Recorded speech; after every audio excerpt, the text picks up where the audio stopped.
Hello friend, welcome to my YouTube channel technical question hub. मैं हूं आलोक रंजन और मैं लेकर रहा हूं यूरिया प्लांट का नेक्स्ट क्वेश्चन। और इसमें हम समझेंगे कि जो है एचपी सेक्शन क्या है और एचपी सेक्शन में यूरिया का सिंथेसिस कैसे होता है, यूरिया कैसे बनती है।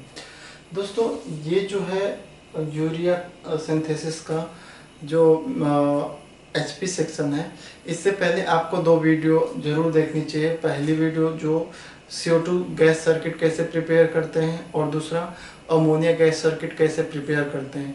क्योंकि यूरिया बनाने के लिए जो हमारा जो मेन रॉ मटेरियल है जो है एक अमोनिया, जो मैंने अलग से वीडियो बना रखी है अमोनिया सर्किट डायग्राम के रूप में, और एक है CO2 कैसे कैसे आ रही है और CO2 का सर्किट डायग्राम क्या है, वो दोनों जरूर देख लें। उसके बाद आप इसे देखें तो ये पूरी तरह से क्लियर हो जाएगा।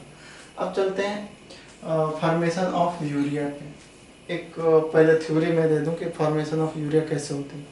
दोस्तों, यूरिया का फॉर्मेशन दो स्टेप में होता है। दो स्टेप में इसकी रिएक्शन होती है।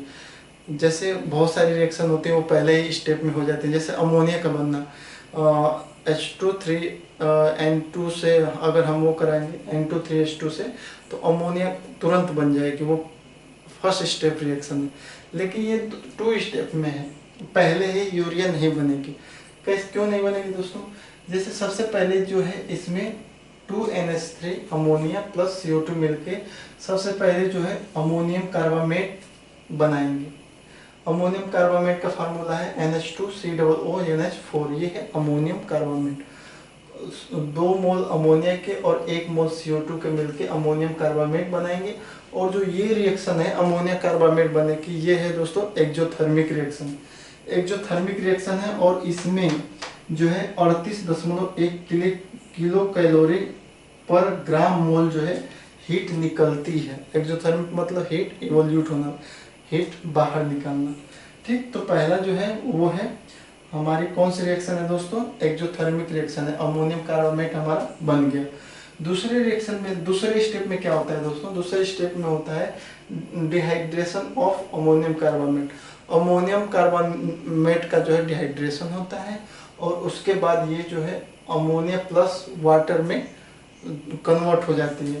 जैसे ये अमोनियम कार्बामेट है हमारा, अब अमोनियम कार्बामेट का हमारा क्या हुआ? डिहाइड्रेशन हुआ, तो ये यूरिया प्लस वाटर में टूट गया और कन्वर्ट हो गया। और लगभग ये जो है इसने प्रोबेबिलिटी पे अगर देखें मैक्सिमम कन्वर्जन, तो मैक्सिमम कन्वर्जन जो है यूरिया का बनना जो है रिएक्टर में वो है 40%। 40% कन्वर्जन हमारा मैक्सिमम माना पाया गया है स्नेम प्रोबेबिलिटी में। तो ये समझ में आ गया दोस्तों। हमारी 2 स्टेप यूरिया बनने की रिएक्शन है। पहले स्टेप में हमारा बस अमोनियम कार्बामेट बना और वो एक्जोथर्मिक रिएक्शन थी। दूसरे में हमारा अमोनियम कार्बामेट जो है डिहाइड्रेशन उसका हुआ, तो वो यूरिया और वाटर में कन्वर्ट हुआ। अप्रोक्स 40% कन्वर्जन हमारा हो गया। इतना समझ में आ गया। अब चलते हैं, जो ये जो है अमोनियम कार्बामेट जो डिहाइड्रेट हो रहा है, डिहाइड्रेशन जिसका हुआ, तो ये जो रिएक्शन है दोस्तों इंडोथर्मिक रिएक्शन है। क्या है? इंडोथर्मिक, यानी कि इसमें हीट क्या है? लगेगी। तो इसमें कितनी हीट लगती है दोस्तों? इसमें जो हीट लगती है वो होती है 7.1 किलो कैलोरी पर ग्राम मोल। माइनस में मैंने लिखा है, यानी कि इतनी ये हीट लेगा तब जाके ये जो है यूरिया में और पानी में टूटेगा। तो दोस्तों क्या होता है कि जो है ये कैसे मेंटेन करता है रिएक्टर अपने आप में? सबसे पहले जो है अमोनियम कार्बामेट बना तो वो एक्जोथर्मिक रिएक्शन हुई, उस वही जो हीट है वो दूसरे स्टेप में जब हमारा अमोनियम कार्बामेट डिहाइड्रेट होगा तो वो वहीं से हीट ले लेगा। और वो कितनी हीट लेगा दोस्तों? 7.1 किलो कैलोरी पर ग्राम मोल। उतनी हीट लेके यूरिया और वाटर में कन्वर्ट हो जाएगा। ठीक, तो अब हम देखते हैं कि नेट रिएक्शन क्या रही। अगर कोई पूछे कि यूरिया बनने की इंडोथर्मिक रिएक्शन है या एक्सोथर्मिक, तो ओवरऑल अब देखेंगे हम कि ओवरऑल रिएक्शन देखते हैं। तो हमारा निकली कितनी हीट? 38.1 किलो कैलोरी पर ग्राम। और इंडोथर्मिक के लिए कितना लग गई? माइनस में 7.1 किलो कैलोरी पर ग्राम। अब नेट हम देखें तो नेट में अगर आप 38.1 में से -7.1 घटाओगे तो ये 31 किलो कैलोरी पर ग्राम मोल ये हमारे पास अभी भी हीट है। तो हम कह सकते हैं कि यूरिया का बनना जो है एक्जोथर्मिक रिएक्शन है, क्योंकि ओवरऑल रिएक्शन हमारी जो है एक्जोथर्मिक ही आ रही है। जैसे आपको 50 रुपये मिले, लेकिन आपने 50 रुपये सपोज करो कि 50 रुपये का आपका फायदा हुआ, लेकिन क्या हुआ कि किसी वजह से 10 रुपये का नुकसान हो गया। 50 रुपये का फायदा हुआ, 10 रुपये का नुकसान हुआ, तो ओवरऑल आपको क्या हुआ? तो ओवरऑल आपको फायदा ही तो हुआ, क्योंकि 50 रुपये पहले ही फायदे में थे और 50 में से कितना सपोज करो कि 10 रुपये लॉस हो गया, तो 50 रुपये में से 10 घटा दो, यानी कि 40 रुपये अभी भी तो आपके पास ही है जो फायदे में ही है।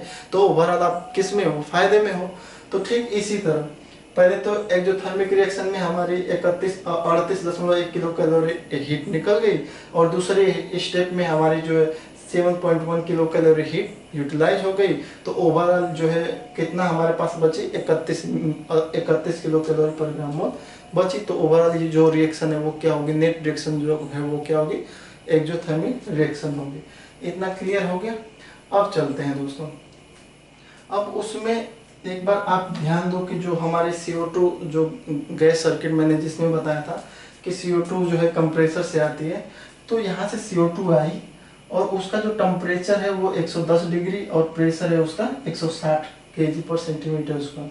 उसके बाद ये 2 NRV यहाँ पे लगी हैं, CO2 के लाइन में 2 NRV लगी हैं, और उसके बाद ये जो है इसमें इन होगी, और ये दोस्तों ये होलो लाइन है, इसमें जो है होलो पाइप है, एक तरह से होलो पाइप है, और इसके आउटर साइड में खूब ढेर सारे छेद हैं। ये जो है ये एक तरह से सपोज करो कि ये होलो ये गई यहाँ पे, ये होल ऐसे ये CO2 लाइन इन होगी, और यहाँ पे जो है यहाँ पे खूब ढेर सारे इसके साइडों में छेद हैं। तो ये डायरेक्ट गैस यहाँ पे नहीं फैल गई, वो जो है पहले इन हुई और उसके बाद साइड वाले होल से ढेर सारे होल्स हैं उससे वो निकली। जैसे ये यहाँ से एंट्री करा दे, और ये मैंने जो डॉट डॉट ये बनाए हैं ये एक तरह से होल है, और इससे हमारी CO2 गैस निकल जाएगी। ठीक, तो CO2 यहाँ पे इन हो गए। अब आप पूछोगे NRV 2 NRV क्यों है? अब उसकी भी मैं क्लियर करूँगा आगे चल के। तो यहाँ से हमारी CO2 जो है यहाँ पे मैंने रिएक्टर में इन करा दी। ये हमारा रिएक्टर है, रिएक्टर में इन करा दिया। रिएक्टर हमारा फ्लक्स फ्लो रिएक्टर है, इसमें हम इन करा दिए। अब क्या होगा? लिक्विड अमोनिया के लिए आपने अमोनिया गैस सर्किट डायग्राम आपने अच्छे से समझ लिया होगा, तो आई होप, मैं मान के चलता हूँ आपने समझ लिया। तो लिक्विड अमोनिया जो P1 से आई वो E4 में जाएगी। E4 एक तरह से हमारा प्रीहीटर है। जो नहीं जानता है E4 क्या है, उसके लिए आप बस समझो प्रीहीटर है। और जहाँ से जब हमारी पंप से आती है अमोनिया, तो उसका प्रेशर होता है 240 kg और टेम्परेचर होता है 40 डिग्री के आसपास। तो ये क्या करता है E4, वो प्रेशर को तो वहीं रखेगा, क्योंकि प्रेशर ड्रॉप तो होना ही नहीं, प्रेशर तो 240 से 240 ही रहेगा, लेकिन उसका टेम्परेचर बढ़ा देता है, प्रीहीट कर देता है, और टेम्परेचर बढ़ा के 78 डिग्री कर देता है। तो 78 डिग्री जो है ये आ गया EJ1 में। आप अभी समझो कि 240 और 78 ये ऊपर का पोर्शन सब कुछ हटाओ, बस ये समझो कि ये सीधे यहाँ पे इन हो गया। और इन वैसे ही हुआ जैसे CO2 इन हुई थी। ये होलो पाइप लगी है, उसके साइडों से खूब ढेर सारे होल हैं, तो साइडों से हमारे अमोनिया रिएक्टर में इन हो गई। तो अब यहाँ पे देखो अमोनिया कितने प्रेशर पे इन हो रही है? 240 kg प्रेशर, और CO2 किस पे हो रही है? 160 kg पे। तो जो है अमोनिया जो है बैक फ्लो ना चला जाए, क्योंकि कोई भी चीज़ जहाँ कम प्रेशर पाएगा उधर ही कैरी ओवर होगा।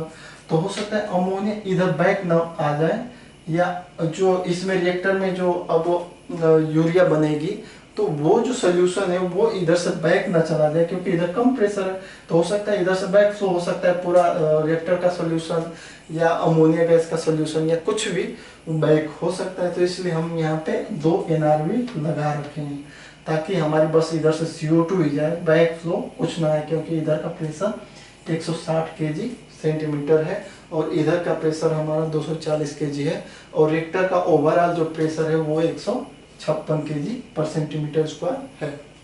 अब देखो यहाँ पे हमने क्या पहुंचा दिया, अमोनिया को पहुंचा दिया और CO2 को पहुंचा दिया। अब इसमें रिएक्टर में क्या होती है कि दो टाइप की ट्रे अब तक तो मैंने देखा। इसमें एक तो सीव ट्रे लगी होती है और कहीं कहीं केसाले ट्रे लगी होती है। केसाले ट्रे आप गूगल पे जाइए, सर्च कीजिए, केसाले ट्रे जो है सीव ट्रे का ही एक तरह से नया मॉडिफिकेशन वर्जन आया है।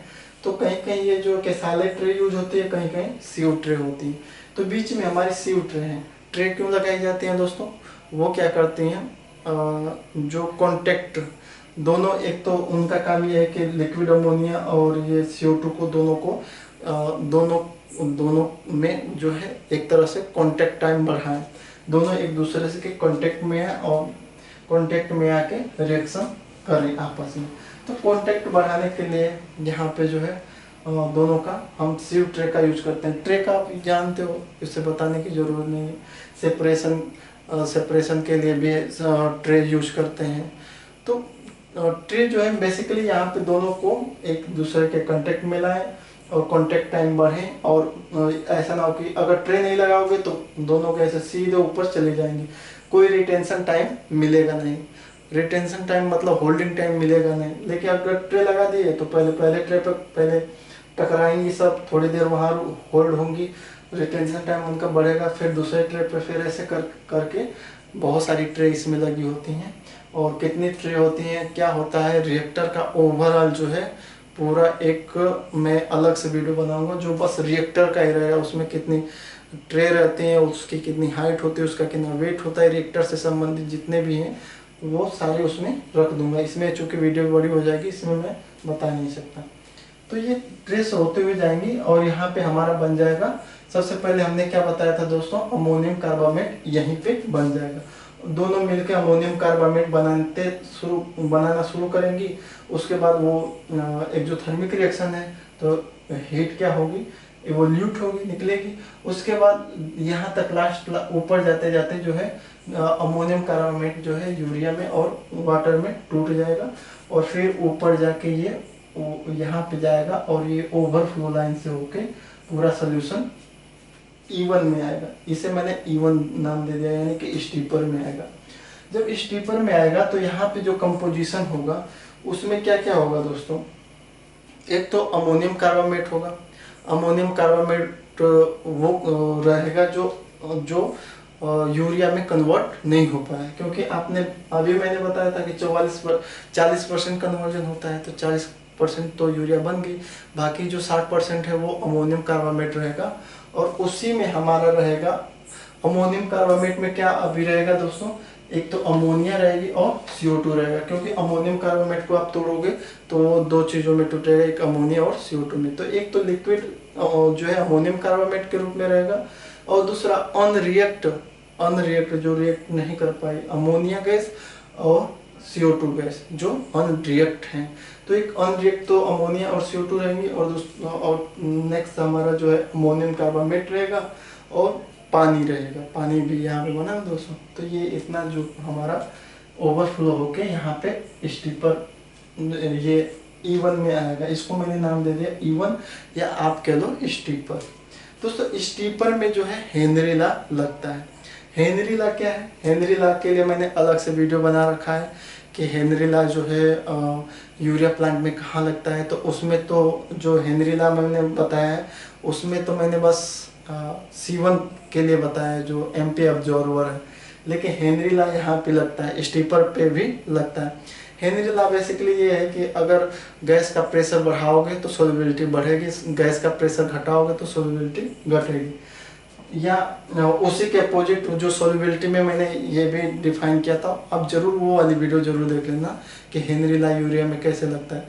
उसमें मैंने सोल्युबिलिटी को फैक्टर अफेक्टेड भी बताया था कि कौन कौन से फैक्टर अफेक्ट करते हैं। टेम्परेचर बढ़ाओगे तो गैस की जो लिक्विड में सोल्युबिलिटी है तो घटेगी, और अगर टेम्परेचर घटाओगे तो गैस की जो लिक्विड में सोल्युबिलिटी है वो बढ़ेगी। और प्रेशर भी मैंने बताया था कि जितना प्रेशर बढ़ाओगे गैस की सोल्युबिलिटी लिक्विड में बढ़ेगी, और जितना प्रेशर डाउन करोगे गैस की सोल्युबिलिटी लिक्विड में कम होगी। तो वो सारी चीज़ें उसमें बता दी है। तो स्टीपर में हेनरी लॉ लगता है, ये ध्यान रखो। हेनरी लॉ क्या है वो आप जरूर देख लेना। अब जो है उस सोल्यूशन को हम ले गए स्टीपर में। स्टीपर में क्यों ले गए दोस्तों, हमारे इसने प्रोगेटिव जो है जो टेक्नोलॉजी है या यूरिया बनाने की जो टेक्नोलॉजी है, यही नहीं और कहीं भी और कोई भी अगर टेक्नोलॉजी हो तो उसमें टोटल जो है ये जो है वो टोटल रिसाइकल प्रोसेस है। यानी कि सब कुछ हमें क्या करना है, रिसाइकल करना है, रीयूज करना है। आप सपोज करो कि जैसे हमने 40% तो यूरिया बना लिया, बाकी अमोनिया और CO2 को करोगे क्या आप, एटमॉस्फेयर में वेंट नहीं कर सकते या कहीं डंप नहीं कर सकते, उसे करोगे क्या, बस एक ही आपके पास ऑप्शन है कि उसको फिर से रीयूज किया जाए, रिसाइकल के रूप में रीयूज किया जाए। तो बस वही हम करेंगे हम। तो वो कैसे करेंगे दोस्तों, उसके लिए तो हम रीयूज तभी करेंगे ना जब हमारा अमोनियम कार्बामेट टूटेगा, क्योंकि अमोनियम कार्बामेट जब तक लिक्विड फेज में रहेगा तब तक अमोनिया और CO2 को अलग नहीं कर सकते। तो जब जो यूरिया में नहीं कन्वर्ट हो पाया अमोनियम कार्बामेट, जो अनकन्वर्टेड अमोनियम कार्बामेट है, वो जो है क्या, उसे हम क्या करेंगे, डिकम्पोज कराएंगे, उसे हम क्या करेंगे, तोड़ेंगे। और जब अमोनियम कार्बामेट टूटता है तो वो अमोनिया और CO2 में टूटेगा, और वो जो रिएक्शन होगी वो होगी इंडोथर्मिक, यानी कि हीट दोगे तभी वो टूटेगा। तो बस वही काम कर रहे हैं हम।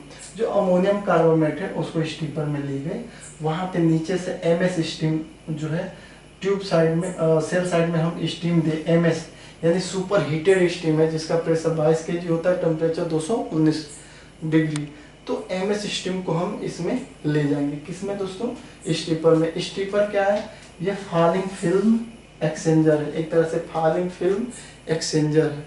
यानी कि जैसे जैसे हमारा यूरिया सोल्यूशन गिरेगा तो ये फॉलिंग फिल्म एक्सचेंजर जो है इसमें ट्यूबों से होते हुए नीचे आएगा। अब जो दोस्तों मैं आपको होमवर्क दे रहा हूँ कि आप ये देख लेना कि फॉलिंग फिल्म एक्सचेंजर कहाँ यूज होता है, क्योंकि मुझे तो मालूम है कि मेरी वीडियो बहुत बड़ी हो जाएगी, प्लस इसमें स्टोर भी नहीं है। मतलब वीडियो में जो है मैं बना रहा हूँ, इसमें मेमोरी में अब लिमिट आ गई है कि आप अब से ओनली 5 मिनट ही वीडियो बना सकते, तो नहीं तो मैं फॉलिंग फिल्म हीट एक्सचेंजर को भी आपको एक्सप्लेन कर देता। तो यहाँ पे आप पढ़ लेना फॉलिंग फिल्म हीट एक्सचेंजर क्या है, falling film exchanger heat exchanger क्या है। तो यहाँ पे हमने क्या किया कि MS स्टीम यहाँ से इन कराया सेल साइड में, ट्यूब साइड में हमारा सोल्यूशन पूरा गिरा, सोल्यूशन में हमारा अनकन्वर्टेड अमोनियम कार्बामेट है, CO2 है और अमोनिया है। तो अब जो है अनकन्वर्ट जो है अमोनियम कार्बामेट है वो अमोनिया और CO2 में टूटेगा, और जब टूटेगा तो वो जो है ऊपर जो है हमारी क्या मिलेंगी,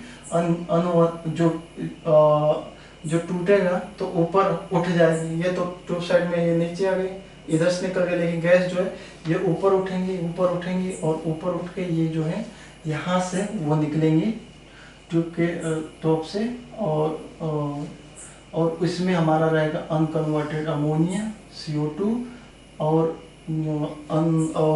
पानी कुछ, तो और कुछ अमाउंट में जो है अमोनियम कार्बामेट जो लिक्विड फेज में भी कैरी ओवर में हो जाएंगे, वो भी ये यहाँ से E1 से टॉप से निकलेंगे और ये आएंगे, उन्हें लाके हम कार्बामेट कंडेंसर में, ये हमारा कार्बामेट कंडेंसर है, इसमें ले जाके जो है यहाँ से जो अनकन्वर्टेड जो है कार्बामेट भी आ गया था लिक्विड फेज में, उसे यहाँ पे कंडेंस कर लेंगे, प्लस कुछ अमाउंट में अमोनिया और CO2 भी कंडेंस हो जाएगी।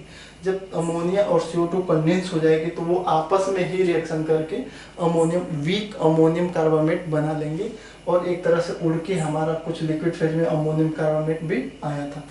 तो ये क्या होंगे, यहाँ पे जो है ये कार्बामेट कंडेंसर में जाके इसे जो अमोनियम कार्बामेट है उसे कंडेंस कराएंगे। तो यहाँ पे कंडेंस कराने के लिए क्या है, यहाँ पे साइडों में हम भर देते हैं पानी। क्या भर देते हैं दोस्तों, पानी कौन सा, जो है कंडेंसेट, पूरे प्लांट का स्टीम कंडेंसेट जो है भर देते हैं। वो जो जानते हो कि वो अप्रोक्स 60 से 80 डिग्री टेम्परेचर के रहेंगे, तभी तो कंडेंसेट रहेगा ना, वो दो स्टीम का कंडेंसेट, ये सब भर देते हैं। साइडों में भर देंगे स्टीम कंडेंसेट, और ट्यूब में ले जाएंगे हम, ये जो है इसका टेम्परेचर 190 डिग्री है और प्रेशर 165, जो वेपर आ रही है, ट्यूब में वेपर चल रही है और सेल साइड में पानी भर दे जो स्टीम कंडेंसर। तो ये क्या करेगा, जो ट्यूब में हमारा जो है ट्यूब में वेपर आई, वो इससे जो है इनको क्या कर देगा, पानी को स्टीम बना देगा। इतना टेम्परेचर 190 जब भी पानी के कांटेक्ट में आएगा उसे स्टीम बना देगा। और जब स्टीम बनाएगा तो वो स्टीम कौन सी स्टीम होगी? लो प्रेशर स्टीम होगी। और ये यहाँ से हम स्टीम बना लेंगे, पानी को पानी का यूज करके स्टीम बना के भेज देंगे। और बाकी जब ये है यहाँ से तो आया 190 डिग्री पे, लेकिन जब यहाँ से आउट होगा तो इसका टेम्परेचर ओनली हो जाएगा 158 डिग्री। और इसमें जो है कुछ कंडेंस हो जाएंगे अमोनियम कार्बोनेट या अमोनिया या CO2, तो उसको ले जाएंगे सेपरेटर में। सेपरेटर को हमने नाम दे दिया MB1 में। MB1 में सेपरेटर में ले जाएंगे। सेपरेटर में हम क्या करेंगे, जितना भी कंडेंस हुआ, अमोनियम कार्बोनेट कंडेंस हुआ या लिक्विड जो अमोनिया है तो वो कंडेंस हो गई, तो उसे वो तो लिक्विड के फेज में नीचे आ जाएंगे सब कंडेंस होके, यहाँ पे सेपरेटर में नीचे आ जाएंगे।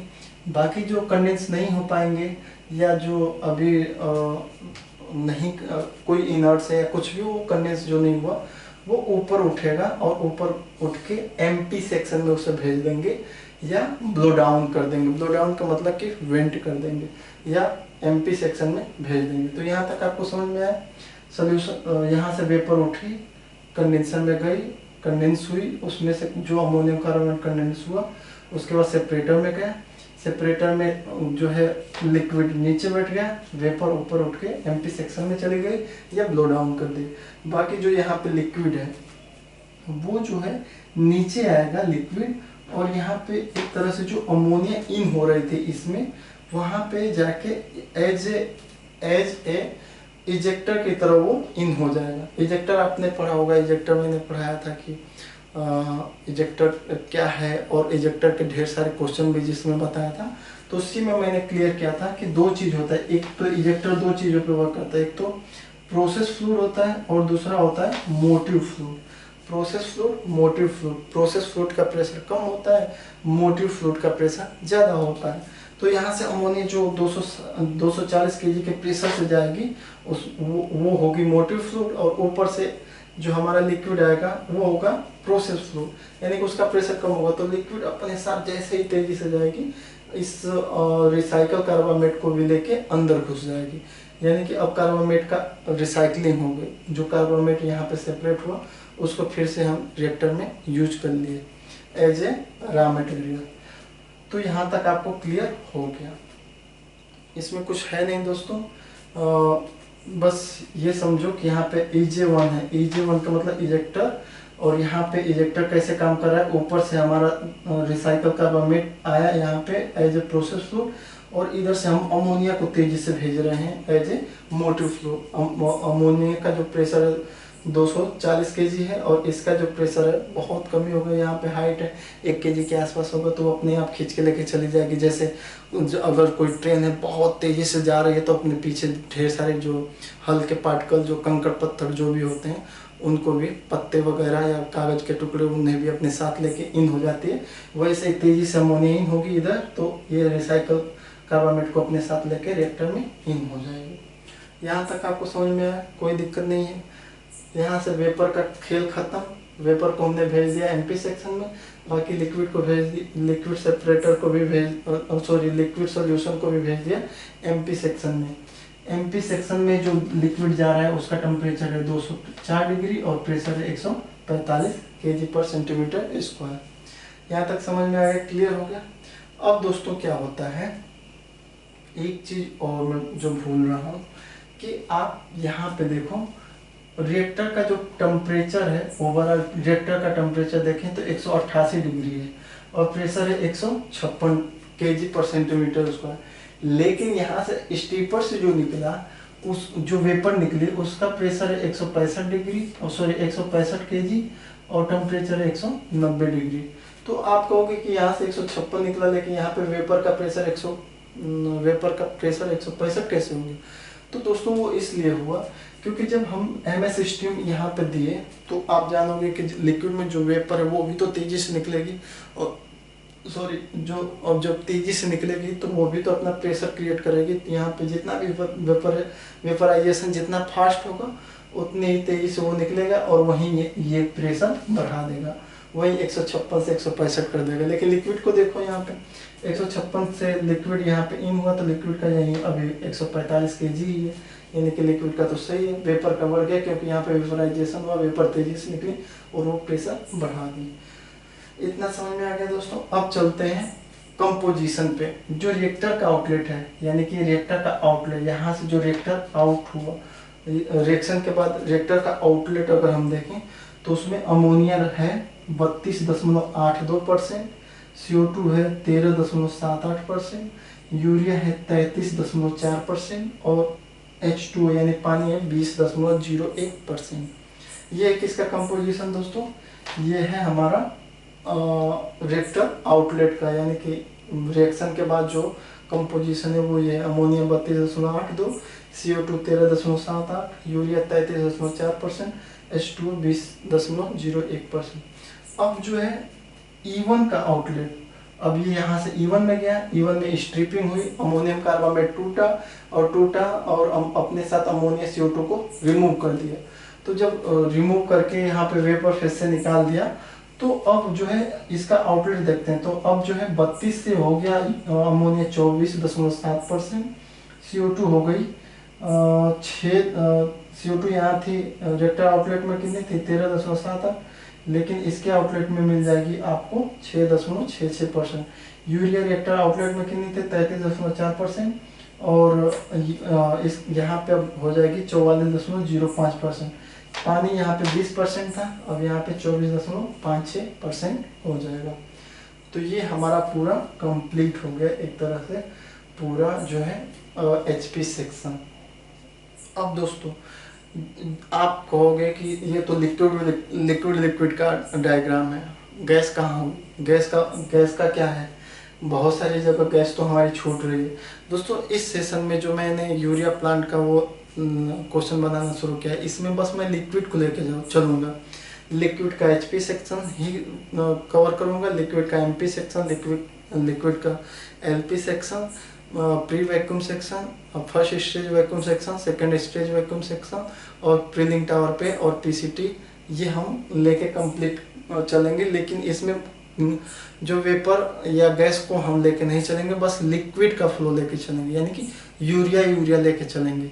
जो अनकन्वर्टेड CO2 है या अमोनिया है या स्टीम है, इनको लेकिन साथ नहीं चलेंगे। हम किसको लेके चलेंगे, ओनली जो है लिक्विड सोल्यूशन को, जो है जैसे यहाँ से लिक्विड इसमें इन हुआ, यहाँ से आउट हुआ, फिर यहाँ इन हुआ, फिर ये आउट हो गया, ऐसे लेके चलेंगे। ऐसे में पूरा पहले बताऊंगा, उसके बाद कुछ कराऊंगा। अब एक बार और ध्यान से देख लीजिए कि कैसे क्या रहा। अब एक बार और रिपीट कर दे रहा हूँ, उसके बाद ख़त्म करेंगे सेशन। इसमें दोस्तों क्या है कि सबसे पहले हमने क्या किया, जो यूरिया बनने के लिए हमें चाहिए अमोनिया और CO2। अमोनिया ले लिया, जो है P1 जो है हमारा, आप जानते हो कि ट्रिपल एक्स प्लंजर पंप से उसको प्रीहीट कर लिया, प्रीहीट करके EJ1 के थ्रू इसको इन करा दिया। EJ1 क्या है, जो हमारा रिसाइकल कार्बामेट है उसको साथ लेके ये इन हो गया। CO2 हमारा आई कंप्रेसर, CO2 कंप्रेसर सेक्शन से, और वो भी यहाँ से इन हुई, अमोनिया और CO2 दोनों इन हुए। और यहाँ पे CO ट्रे में जो है एक दूसरे के कांटेक्ट में, होल्डिंग टाइम बढ़ी, रिएक्शन हुआ, फिर यहाँ से आउटलेट हुआ। आउटलेट में बहुत सारी चीज़ें मिली हमें, अनकन्वर्टेड अमोनिया भी मिली, CO2 भी मिली, स्टीम भी मिली और एक तरह से अमोनियम कार्बामेट भी मिला, यूरिया भी मिला, इतनी सारी चीज़ें मिली और इनमें हमारा मेन पर्पज है कि अमोनियम कार्बामेट को तोड़ना, जो कन्वर्ट नहीं हो पाए यूरिया में। तो इसके लिए हम उसे ले गए E1 में हम क्या किए कि MS स्टीम दिए और अमोनिया CO2 को स्ट्रिपिंग करा दिए, यानी कि टेम्परेचर देके जो है, टेम्परेचर आप बढ़ाओगे तो सोल्युबिलिटी क्या होगी, कम होगी। तो यहाँ पे अपने टेम्परेचर बढ़ा दिया। जो सोल्यूशन है, जो सोल्यूशन 188 डिग्री का आउटलेट यहाँ पे आया, उसको उसमें आपने 219 डिग्री की स्टीम घुसेड़ दी। और जब स्टीम आपने इन कराई तो उसकी वजह से क्या हुआ कि टेम्परेचर बढ़ाने से सोल्युबिलिटी क्या हो जाती है, कम हो जाती है। तो इसमें जितनी भी गैस की सोल्युबिलिटी, इसमें गैस ही है, तो गैस में अमोनिया, CO2 और कुछ अमाउंट में हमारा जो स्टीम वगैरह है। तो ये जो है टेम्परेचर बढ़ाने से CO2 और अमोनिया की सोलिबिलिटी कम हो गई और वो तुरंत ऊपर उठी, और ऊपर उठी तो उनके पास टेम्परेचर था 190। उस टेम्परेचर को हम ले गए कार्बामेट कंडेंसर में। यहाँ पे जो है इसमें जो कंडेंसर भी आ गया, या अमोनिया CO2 भी कंडेंस होंगी तो वीक अमोनियम कार्बामेट बनाएंगी, तो वो भी यहाँ पे कंडेंसर में कंडेंस हो गई। और उस हीट से हम यहाँ पे लो प्रेशर स्टीम बना लिए। कंडेंसेट इसके सेल साइड केटल टाइप रिबॉयलर है, ये केटल टाइप रिबॉयलर में पूरा पानी भर दिए, और यहाँ से हमने क्या कर दिया, इस वेपर को ट्यूब साइड में ले गए, और ये यहाँ से एलपी स्टीम बन गई। और फिर जो है जो कार्बामेट कंडेंस हुआ उसको सेपरेटर में ले गए, सेपरेटर से कार्बामेट कंडेंसर को फिर से रिएक्टर में यूज कर लिए, और जो गैस बची उसे एमपी सेक्शन में ले गए, या एमपी सेक्शन में ले जाओ या ब्लो डाउन कर दो, ये आपके ऊपर है।